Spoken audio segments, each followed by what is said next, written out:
All right, so in that last video, we had graphed sine of 4x minus 2, and we were in degree mode. So everything on this x-axis down here was always in, terms of degrees. So like sine of 4 times 120 degrees. All right, it was doing sine of 480 degrees minus 2 is what it was doing here. But in most cases, whenever it comes to the graphs of trig functions, you can see down here in these examples, they don't usually measure everything out in degrees. Everything is usually on the x-axis.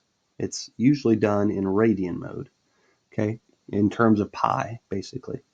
So I want to show you how to do that on your calculator. Okay, so clear this. We're going to graph 3 cosine of 2x in radian mode here in a second. So the first thing we need to do is go to mode and switch ourselves over into radian mode. Okay, degree mode is great whenever you're given stuff in degrees. Okay, like if you want to solve a triangle or something and everything's in degrees, use that. Radian mode. Here we go.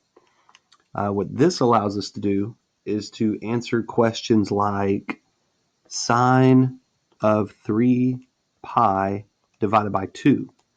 Okay, if we were in degree mode, this would not work out well for us. Okay, but sine of 3 pi over 2 comes out to -1. It's a nice answer, and that's because this is like sine of 270. Okay, we can type stuff like that in now.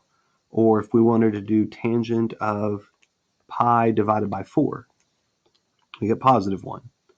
Okay, so keep in mind your little pi symbol is, couldn't see me pressing it there, but our pi symbol is right here with the caret.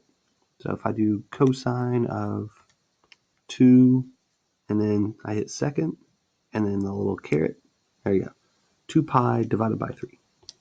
Okay, it allows you to type stuff like that in. Okay, let's go ahead and graph this thing. 3 cosine of 2x.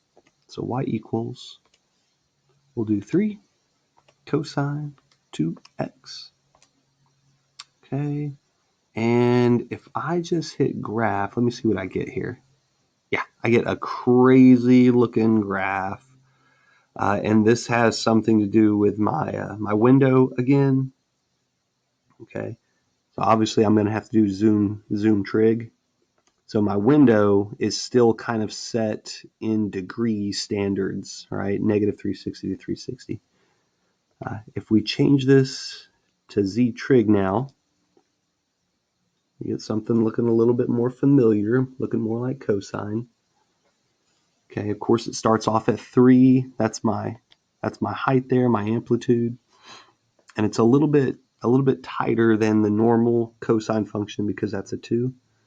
But if I look at my window here, okay, again, my min max for y is still -4 to 4, but my values for x, how far to the left and right it's graphing from, it's done in terms of pi now.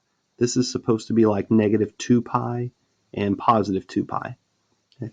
And if you want to truly get it to go to -2 pi and 2 pi, because these values are a little bit short, you could just type that in. All right, if you wanted to, I could do -2 pi like that. Okay, and you could change those numbers if you want to. 2 pi. Anyway, let's get back to my graph here, so I can start looking at stuff. Now, if we look at the trace menu here, as we start tabbing over, our x values are kind of back to the way they used to be when we were graphing polynomials. They're weird decimals. They don't go by nice 7.5 increments.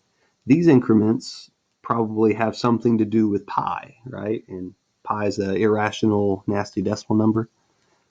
So if you're wanting to evaluate the function at different spots here, you're going to have to, press trace and then use the pi button to type in your stuff. So if I do pi divided by 4, okay, I get 0.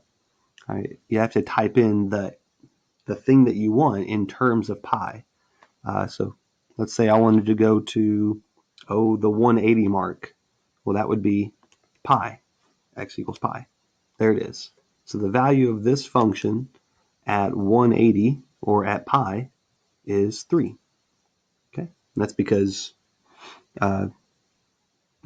we get cosine of 2 pi, which is 1, and then 1 times 3 is 3. Okay, you could do stuff like 4 pi over 3. There you go. Anyway, everything has to be done with the pi button, is what I'm trying to get at. All right, that's how you graph something in radian mode.